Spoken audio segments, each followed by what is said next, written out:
Primetime Local News, serving the Lakeland and Midwest regions. Welcome everybody to another edition of Primetime Local News. Connor Chan and Jasmine King's here tonight making her Primetime Local News debut. Lots on the go, including Camp Day today. We have coverage from that. We were out there earlier today showcasing the story, as well as you were working the drive-through as well, or just handing out orders per se. Yeah, I was just handing them out, but I realized like you need to grab the straws. You don't know when people are going to want an extra cup with their thing to like cover the heat and just things like that. So you just learn that as you're working it. Yeah, fair enough. So, and that leads to our question of the day. What's your favorite camp memory? We'll talk about that a little bit later on into the show, but right now let's send over to Eric Bay, who was on location earlier today.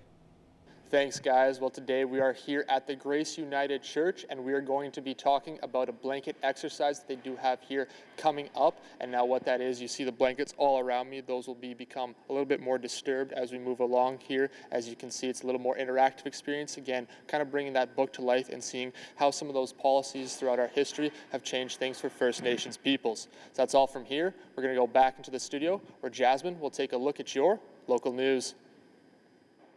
Thanks, Eric. Camp Day has been a staple for Tim Hortons for the past 4 decades and continues to do a lot of good for many communities across the country. Our Connor Chan has more. And I'm faster than him. The first Wednesday of every June, Tim Hortons across the country hold their annual Camp Day, where all the coffee proceeds along with bracelet purchases go towards giving thousands of disadvantaged kids an opportunity to go to camp. They get the opportunity to do things that they maybe haven't had the chance. A lot of these kids have only ever lived in the city, so this gives them the opportunity to get out in nature. They canoe, they hike, they rock climb, they horseback ride, they get to build tents, they go on overnight camping trips. There's all kinds of opportunities depending on the camp that they go to. Every location sends around 2 kids each year to camp. This year, 9 kids from Lloydminster will be going. Giving these kids a chance to go can let them experience new opportunities. It's a huge confidence booster. They learn leadership skills. They learn that what they're capable of, because they build all kinds of things from crafts to campfires to all kinds of things that they wouldn't have the opportunity.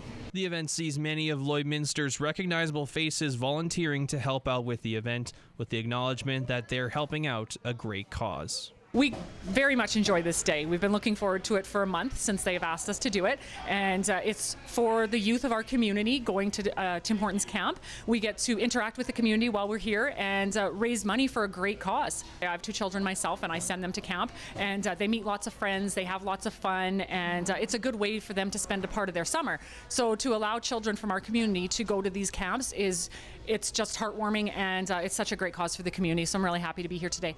The event raised over $13 million last year and looked to beat that goal for this year. Connor Chan, Primetime Local News.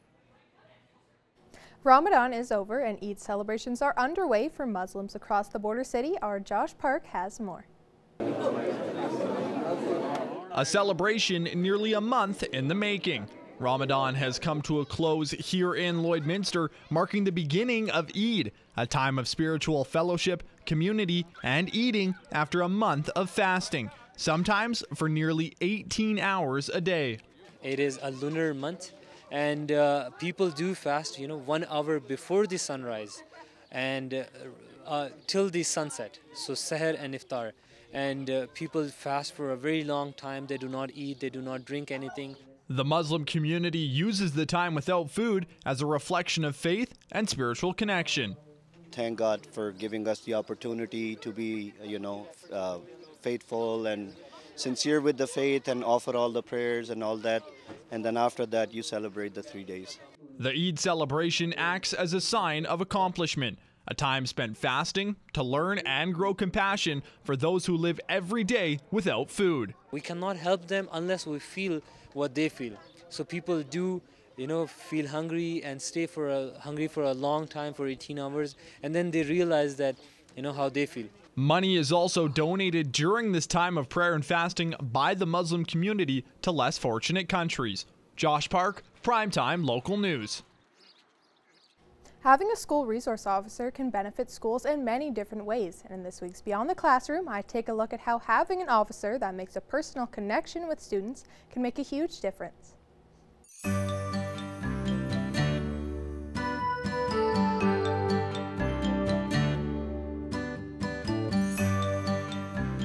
What channel? This was the first year that a school resource officer was introduced in LPSD.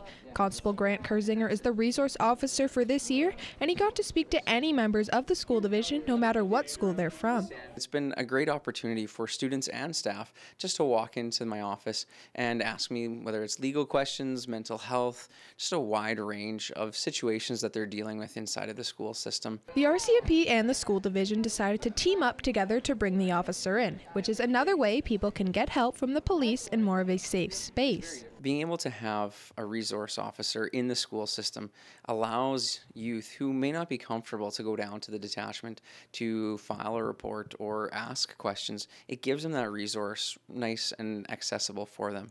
They're able to just come down, ask their questions, and gain peace of mind. Constable Kurzinger's office is located at Lloyd Comp, and since the beginning of the year, he's noticed more of a connection he's made with the students. Definitely closer to the end of the year, I've been able to see, students who are significantly more comfortable with a police officer, and that's what we anticipated.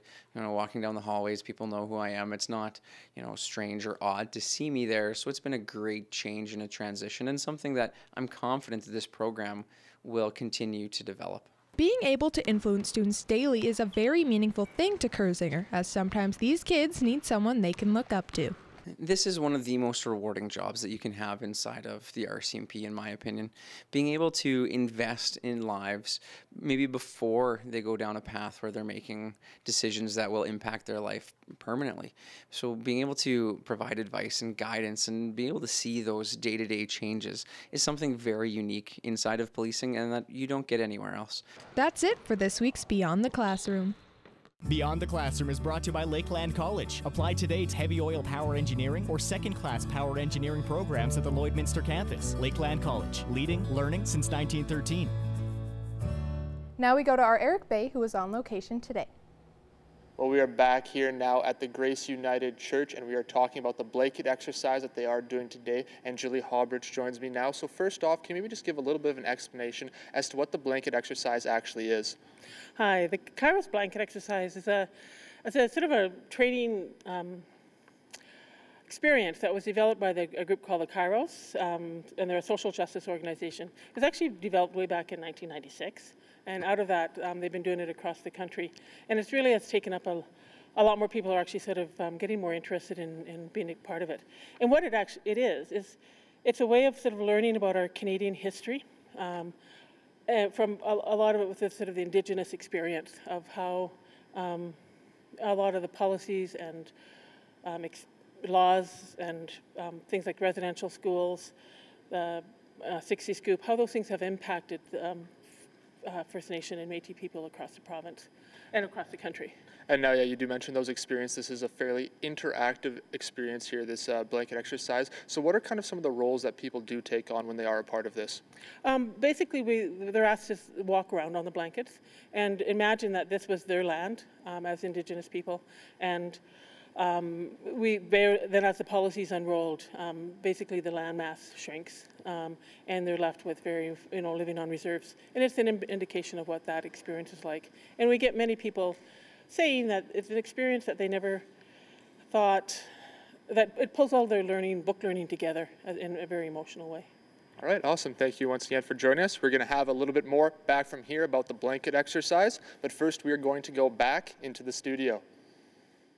All right, thanks very much, Eric. Take a look at your current temperature right now. Still sun and cloud mix out there with 18 degrees being our high right now. Let's take a look at the wind right now. It died down from last hour now to 9 kilometers an hour coming in from the northwest and north areas. 30 degrees was our warmest temperature back on this day in 1988, and 0 degrees was our coolest back in 2009. As we take a look at the satellite radar map, there is some activity currently right now in that further west area. We could be seeing that coming our way very, very shortly over the next 24 to 48 hours with some precipitation and cloud coverage in the works here. Some watches or warnings, none in that immediate area. Yesterday we did see that special severe thunderstorm watch rather, and then up north we still see that special air quality statement where visibility is still the main concern there. So other current temperatures, 20 degrees in Cold Lake, 18 in Athabasca, 15 degrees in Whitecourt and Jasper, 19 in Rocky Mountain House and in Red Deer, 21 in Meadow Lake in North Battleford, 22 for Prince Albert and Melfort, 24 degrees out in Saskatoon. As we take a look at a little more in-depth look to North Battleford, overnight 11 degrees with some cloud coverage, going to 25 tomorrow for the daytime high with cloudy skies and a bit of sunshine. Taking a look at Cold Lake for tomorrow, 9 degrees with cloud coverage overnight, 18 degrees tomorrow for the daytime high with cloudy skies. Here in Lloydminster, cloud coverage overnight for us as well, but we'll warm up to 21 degrees tomorrow with that sun and cloud mix, mostly on the cloudier side of things. As we take a look into the next 3 days, the cloud coverage will continue as on Friday, a 79% chance of some showers with a high of 11 and a low of 9. So we drop 10 degrees compared to tomorrow. 13 degrees will be our high on Saturday with the winds picking up over 30 kilometers an hour there. So we could see a little bit of cooler temperatures as well as a low of 3 degrees, which we could see maybe go even lower than that with that wind playing a factor in there as well. We're expecting a cloudy weekend, but we should be getting back to the normal temperatures in the later on, as we'll showcase later on in the 7-day forecast. We'll get back to sunshine on that Monday as well, which we'll showcase later on, like I said. But right now, we'll take a quick commercial break. We'll be right back with more primetime local news.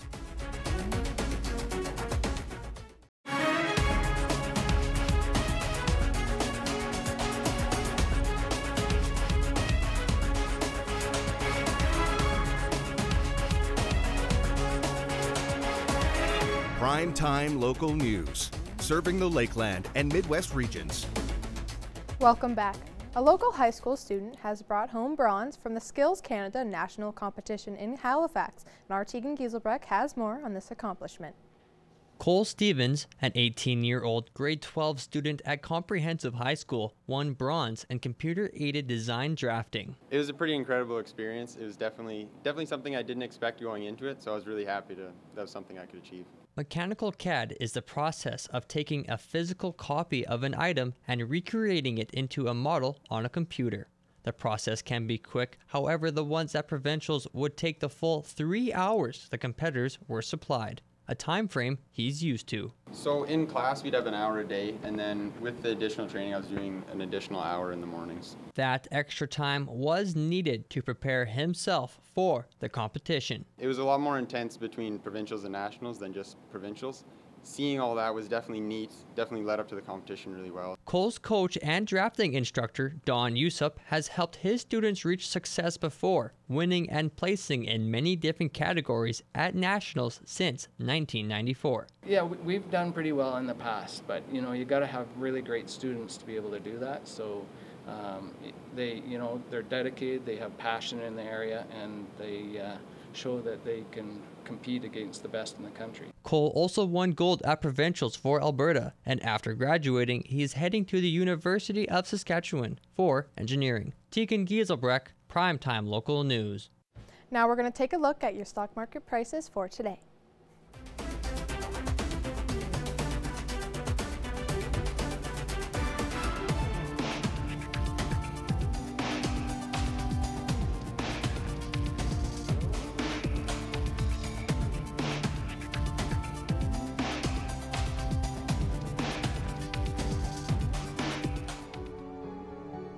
We restore more than just property. We restore hope. When disaster strikes, call the one that can make it right. First General Services, your property restoration experts. Now we go to Eric Bay, who was on location earlier today. Once again, we are back here at the Grace United Church talking about the blanket exercise that is going on here today. And I'm joined once again by Julie Halbrish. And you did mention again earlier about kind of the importance of having this. So what is the importance of you guys and your partnership with Caros and spreading this around the province? Well, our unit and actually the Saskatchewan Health Authority has recently signed a commitment to work towards the calls to action on the TRC. And one of them is educating and creating more culturally responsive staff around the province.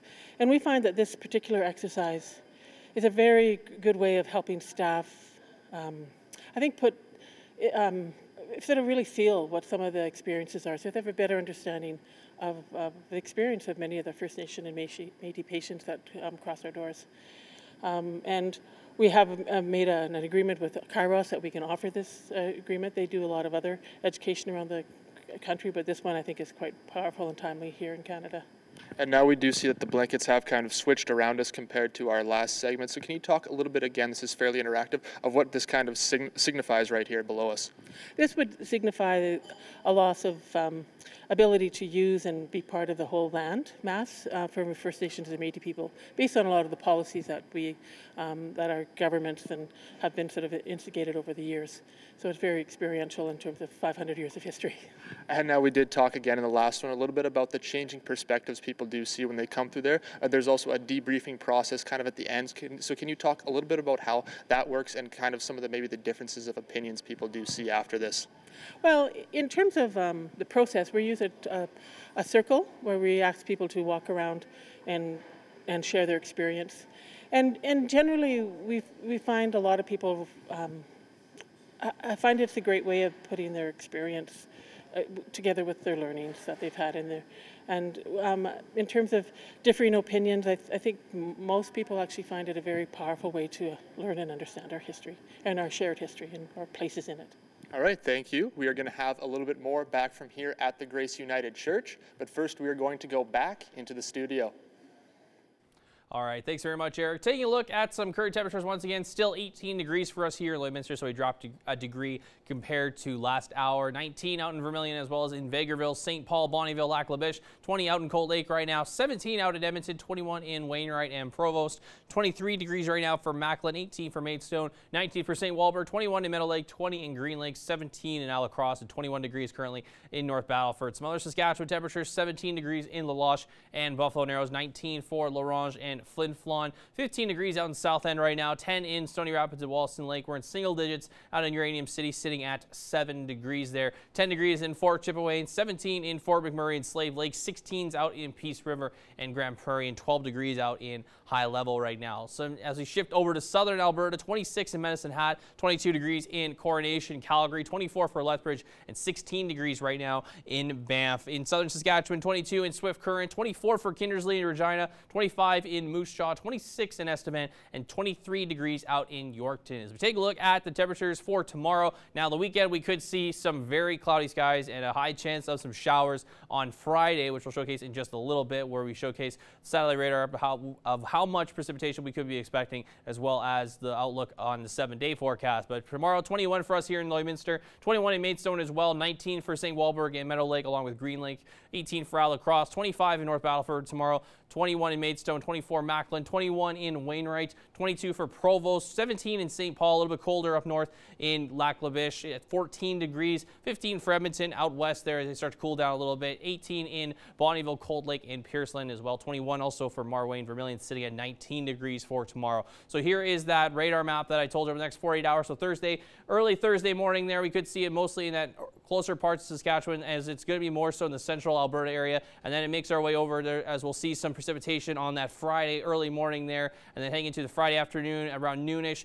we should see some precipitation. That looks like it'll stop around there at the Friday evening mark, but we'll still could see some drizzles here and there over that span. But here's a look at the school day forecast for tomorrow. Mostly cloudy, 14 at 8 a.m., 17 at recess time, 19 at both lunchtime and home time compared as we reach our daytime high there. So here's the next 7 days, 11 degrees on the Friday with that 79% chance of some showers there. It gets very cold with the wind on Saturday, as we will see over 30 kilometers an hour winds with that high of 13 degrees, which could feel a little bit cooler than that. 15 on Sunday with a sun and cloud mix there. It gets cloudier on Monday with a high of 20s. We go back to the 20-degree range, 20 on Tuesday, and then 22 on Wednesday, but we could see a 57% chance of some showers. So a fairly cloudy and maybe possibly rainy weekend. Nonetheless, it shouldn't stop you from enjoying the weekend as a whole. But that's a look at your 7-day forecast. We'll have more primetime local news coming up after the break.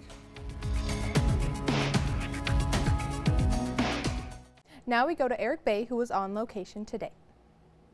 Once again, we are back here now at the Grace United Church talking about the blanket exercise the Saskatchewan Health Authority has been putting on, or will be putting on rather, and I'm joined now by Jody Maris. Can you first talk about maybe how you guys came to be a part of this and how it came to be in bringing it to Lloydminster? Sure. So back in January, our CEO for the Saskatchewan Health Authority shared an email with all employees and staff expressing the authority's commitment to working towards the fulfillment of the calls to action around healthcare in the TRC report. And with that, First Nations and Métis Health Department encouraged us to share those calls to action at our team huddles that happen throughout the organization and throughout the province. And in doing that, members of our team suggested that perhaps we could host a blanket exercise. I believe there's been a couple others held in the community, and one of those employees had been to one and said that the experiential learning that occurs in a blanket exercise is very powerful. So with that, we contacted our First Nations and Métis Health Division in Saskatoon, and they kindly said they would come out and host one here, as they've been doing it in other parts of the province. And now you did mention that this has been done a few other times in this community, but for you personally, this is your first one. So what are you kind of maybe expecting from this experience coming up? I guess moving away from just head knowledge around what we learn in social studies, or as we're learning as we go forward and understanding what truth and reconciliation really means, to sharing from knowledge keepers and elders who come to these events, and really having more of that experiential learning.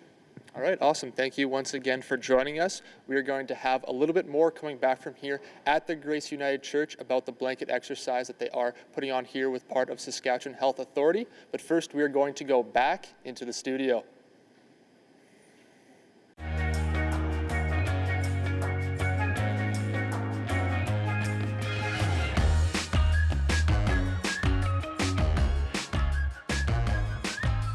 All right, so of course today is Tim Hortons Camp Day. If you haven't already got your coffee, with all the proceeds going towards helping kids go to camp, as we saw in this earlier in the story, 9 kids from Lloydminster are going to be going, which is a really great number to see. Of course, you and I've worked some camp days in the past myself. You obviously got your first taste of it, and you know, you didn't have a lot to do. You weren't too stressed out like Josh Park was when he was working the drive-through. Yeah, I know Josh would tell me, he's like, now when I go, I'm going to take my time ordering, because I know how fast, if I'm really fast, that it takes a lot of work for them to like put in the order and everything. And so I'll give more time now so they can breathe a little bit. Or even like to just to memorize, if you're especially listening on the headset, especially if you have a very short memory like I sometimes tend to do as well. Even working cash, where I had the opportunity to do so as well, because you have to make some coffees as well when you're out there. And it's stressful, it's busy. Like I had a woman order my first time ever, my first customer when I did it back a year and a half ago. It was, she ordered 24 items, those all beverages. And I saw big orders today, it was nuts. But it's all going for a good cause, so it's all that matters. Yeah, like I know Josh was like, oh, like there's so many like different modifications for each drink, kind of like Starbucks has like a million. So again, Tim Hortons was like that, so it took a lot for him to like get used to it. Right, exactly. So the camp day being today, we asked, what's your favorite camp memory? Some of the answers were, you know, being with friends, you know, that's a great bonding experience. And also, you know, you make new friends as well as one person did write, you know, summer romance as well was one. You know, that's kind of cute as well. You know, you always remember that girl or that guy from camp that you go back to school and talk about with your friends earlier on. I know you were telling me off camera about a story that I found kind of interesting. Yeah, like I since I don't go to camp that much, when I go camping with like friends and family, like there's these one time we went, and these people like that were closer to our friend's campsite, these like little kids came over, and we were like, oh, like what are you guys doing? And they were both holding like 2 snakes, and they were like 3 years old, and they weren't scared at all, and like the parents were all like super scared, and they were like trying to kiss the snakes and everything. So they were not scared at all. Yeah, those kids definitely weren't. I'm sure the parents were thrilled with what they saw their kids doing. Well, speaking of pets, we don't have any snakes for today's pet of the day, but let's jump to it, because we'll take a look at the 5 submissions for today. So this is Benny with his nice little sunglasses going on. He's got some baller glasses. Yeah, for sure. He does. They are pretty baller. This is Callie. She's chilling in her ball cap or bowl or whatever you want to call it. Cozy little hat. It is a ball cap, I was told by my producer there. Next up we have Harley, who's looking for his toy. He's kind of having some problems, but head might get stuck or something. Yeah, very adorable. I mean, all dogs are kind of like that as well to a point. This is Morrison, who looks either sad or scared. I think he's just maybe wanting to get his picture taken, but it doesn't look like he wants to be. Or he's shocked. That too. Thing. That's another possibility. And then this is Tater Tot, very cute cat. It's also, we were trying to figure out last hour if those are 2 different colored eyes or if it's just the filter that's making it that way. But still a cute kitty nonetheless, though. Definitely. Well, if your pet was shown on today, you're automatically entered to win a Lloydminster Pet Pad gift card worth $50 that we're giving away on Friday. We want to see your pets. Send photos of your pet and their name to our Facebook, Twitter, or Instagram to have them featured on Pet of the Day. Your name will be entered into a weekly draw for a gift certificate from the Pet Pad.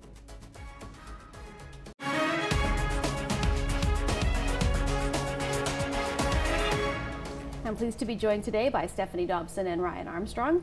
Thank you guys for coming back, and we're talking about the legal seminars and education clinics. So Ryan, I'm going to start with you, talking first about the next legal education seminar coming up. What is the subject and when is it? Sure, it's on Thursday, June 20th from 5 till 7 p.m. and the topic is landlord-tenant law. So what happens at these? Do you have to sign up or can you just show up? You don't have to sign up ahead of time. You can show up at that time at 5 o'clock at the Community Services Building, which is the Chamber of Commerce building in Lloydminster, and attend at the boardroom. There's signage in the building when you show up, and there's no pre-registration required. So what type of information can people get at this event? Is it if somebody speaks and gives them the info, is it an opportunity for questions or for further consultation? Yeah, so we have a local volunteer lawyer who is presenting on the topic of landlord-tenant issues. The presentation will consist of issues for both landlords and tenants, obviously, likely residential issues. I don't know whether they're going to touch on commercial issues, but certainly there will be an opportunity to ask questions afterwards. Okay, and Stephanie, we have a few of the actual sessions coming up. Next one would be in July, so tell me about that one. So in July, we have our 30-minute free legal advice clinic. So that's an opportunity for people to call ahead, sign up, to have an appointment for 30 minutes with a local volunteer lawyer to have the one-on-one advice. There's up to 16 appointments available per evening. So we have one clinic coming up July 18th, and then the next clinic coming up August 15th. And when they call and book, Stephanie, do they have to let them know what the subject is that they want to speak about? Yes. So some typical types of topics would be, it's really popular to have family law. Criminal law issues are also popular, employment-related issues. Sometimes there's some immigration or even some bankruptcy-related questions. So landlord-tenant types of issues as well. So if people err on the side of calling just to see whether their particular issue is something that we can help with, typically we have up to 4 lawyers signed up each night, 4 volunteer lawyers each night to work. If there are specific issues that those volunteer lawyers aren't able to do, we can always canvass other lawyers who may be able to come. So err on the side of calling, and there is an income test for people when they call in. So this service isn't for the general public. This is intended for people who can't otherwise afford a lawyer or afford a consultation with a lawyer. So it's 30 minutes just to get some brief advice without any follow-up after that. Okay, and as you said, it is free, but you do want them to call in. So what is the number? How do they make the call and find out if they qualify? Sure, so the number is 587-789-0727, and that is a local Lloydminster call. And you can call, either Alberta or Saskatchewan residents are able to come. It's not necessarily just for Lloydminster people. The surrounding areas as well, Bonnyville, Cold Lake, St. Paul, Wainwright, Battleford, people from any area can call in. Okay. And Ryan, just back to you now. This is obviously something that is important for the community, but why do you guys give your time? Why do you decide to give back like this? I guess we've been running these for about 3 years now. They started out on a semi-annual basis, quarterly basis. And we've now got them running to where the clinics are every other month, 6 times a year, and then the pleas are running alternating. So we have something every month. It's within our code of conduct, certainly, to provide some pro bono legal services. Certainly in the last 4 years, the economy's seen a downturn, and it's appropriate, I think, for lawyers to provide some of their services. That they have clients that can pay for services, but certainly there are many people that are unable to pay. And in terms of court matters, whether they're criminal or family law or civil, the justice system doesn't really work that well when you have it one-sided. And so it's an opportunity for everyone to have at least a fair playing field, or at least an opportunity to get legal advice. Okay, and once again, the next seminar, just give us the date, time, and location of that. June 20th, Thursday. It's the Chamber of Commerce building, which is also known as Community Services Building, from 5 p.m. till 7 p.m. Okay, great. Thank you guys for joining me today. Perfect. Thank you.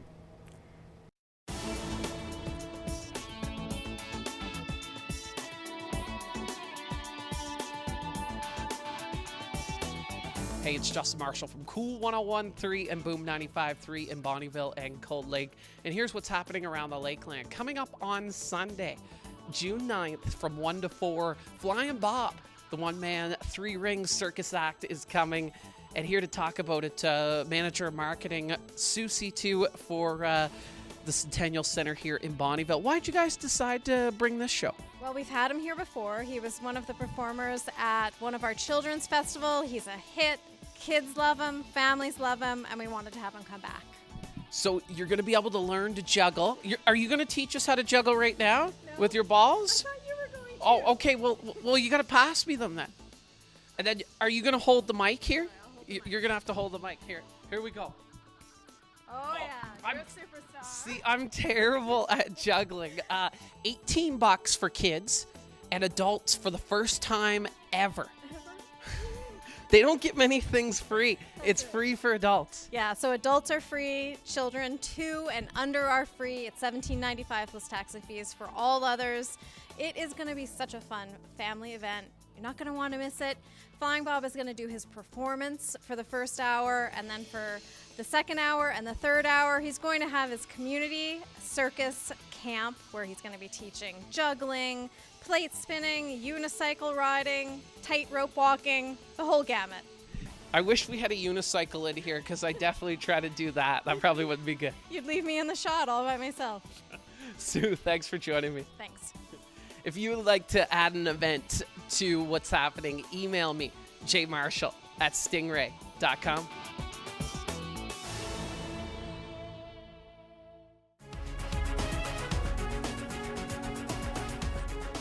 Furniture supplied by Furniture Gallery and Furniture House, downtown Lloydminster. And Kim is back with us from Synergy Credit Union. Kim is a member service officer there. And Kim, we're talking about moving out on your own. And this is kind of scary, especially if it's the first time you've done it. So how do you balance saving if you're still a student and you've got all these other bills associated with your education? Yeah, like even if you're working full-time or even part-time, it's still good to start to continue saving and stuff like that. So I recommend using the pay yourself first method. You set up a transfer of some sort going from your checking to your savings account of whatever amount that you feel comfortable with. And then as soon as you get paid, the money goes out of your checking account into your savings. You don't even notice it's gone. You don't even miss it. And then you just kind of budget it in with you do with your bills and your car payments and stuff like that. Okay, and how important is tracking and keeping track of everything for students? Because my goodness, there's so much going on for a lot of these people. Yeah, we always recommend being on top of your finances. So Synergy and other FIs have sophisticated tools out there like personal financial management, where you want to keep track of where your money is going and how you're able to spend. But the biggest thing is just continue budgeting. Keep a track of your accounts of what's going in, what's going out, and the best way to save money, whether it's using digital tools or apps or even just pen and paper. Now, how can they save when it comes to applying for school and all the costs that come with that and with their courses and books and everything like that? Yeah, so you could try to see if you can buy used compared to a new. Does the college university have used textbooks to purchase? Does your financial institution, do they have a student rebate or incentive or something like that where they help you with paying for your service charges each month? And does the school even have an accelerated program option? Like there may be a lot of homework at the beginning with that, but you can get done school a little bit quicker and it saves money in the long run. And what about just day to day, like as far as trying to save? Because you know, you want to have some fun when you go into school, right? So, so how do you manage that? So you kind of want to limit going out. Drink coffee or eat at home instead of going to fast food or coffee shops. Try finding free activities, going through a walk to the park or something like that. Even instead of driving all the time, look to walk or bike or even carpool is an option. And then try to find free Wi-Fi. If you need to have your phone and stuff like that and you don't have internet at home, go to places that have free Wi-Fi. Look to see if there's any places that have student discounts, whether it's groceries or anything else that you're needing. Even when you're shopping, compare the prices. What is the brand name compared to the generic, and even purchasing for conveniences. Is it better to buy a block of cheese than it is to buy shredded cheese? Those are all a bunch of options that you want to keep into consideration to save money. And now what about if they don't get a scholarship or a grant? You know, a lot of students are lucky and they do get them, but if some of them do not get that, what can they do? So if you're not able to get one, then there is the student loan option, whether it's through your financial institution or through the Government of Canada. You do have to do some research to see which one is best for you. You want to see if, like, for example, some of the questions you want to think about is how much do you need to borrow? What is the interest rate on that? Do you need a cosigner? What does the repayment plan look like? So that's just some of the things you want to think about when you're doing your research of which loan is best for you. Okay, and if anybody would like more information or has all kinds of questions because they don't know what to do, what's the best way to get that figured out? Yeah, you can definitely just call our call center at 306-825-3301, and then they can direct you into the best person. Okay, great. Well, thank you so much for joining us today. Thank you.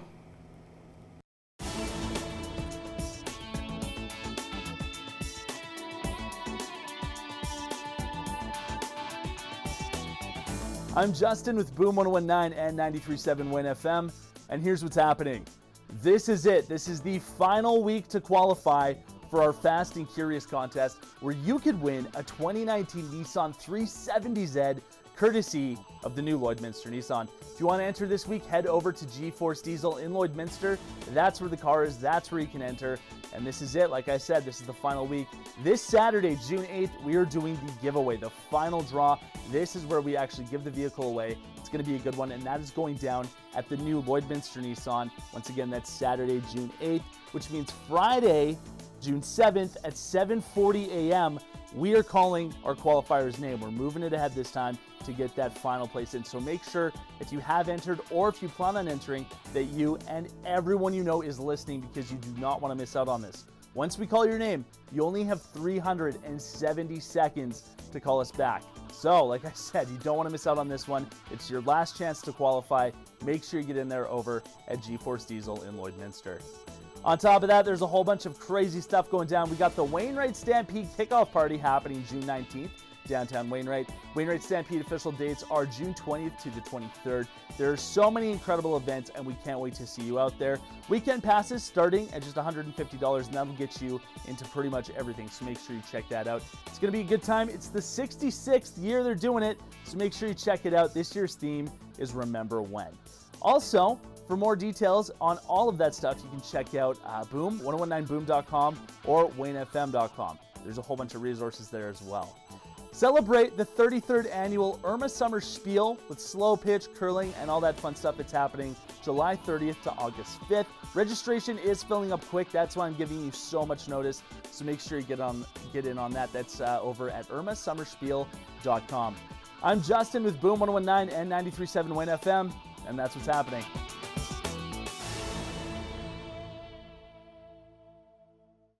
Once again, we are back here at Grace United Church, and we have been talking about the blanket exercise that will be put on here by the Saskatchewan Health Authority. And what that is a little bit of a more interactive experience, again, learning some of that social study stuff we did about First Nations people and the history of Canada. And what this does is takes it almost a step further, gets you some of that interactive learning, and maybe gets you to change some perspective.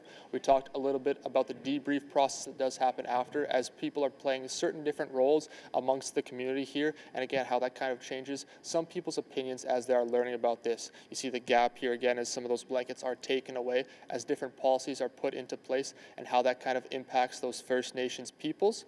But that's all from us from here tonight. We are going to go back into the studio where Connor and Jasmine are going to wrap up tonight's newscast. All right, thanks very much, Eric. Take a look at your 7-day forecast one last time. 21 tomorrow, then drops 10 degrees on Friday with a 79% chance of some rain there. 13 on Saturday with cloud coverage there. 15 on Sunday where the sun should come back out. 20s are back on the Monday, Tuesday, Wednesday there with a 40% chance of rain on the Monday. 20 also on the Tuesday with a 25% chance of some rain with mostly cloudy skies, a bit of sun, and then 57% chance of rain on Wednesday with that high of 22 degrees. It's something that, you know, we've compared to that last hail that we had a few weeks ago, you know, rain. We haven't had our first like real rainstorm. I don't know if you count that hail as like a storm that we've had. I don't know, honestly. Luckily I missed it because I like went back to Edmonton, so I didn't get much of the hail, thank gosh, but I just got like the water and everything like that. The rain, sorry. Yeah, fair enough. Well, that's going to do it for us here tonight, everybody. Thanks for watching. Have a great night.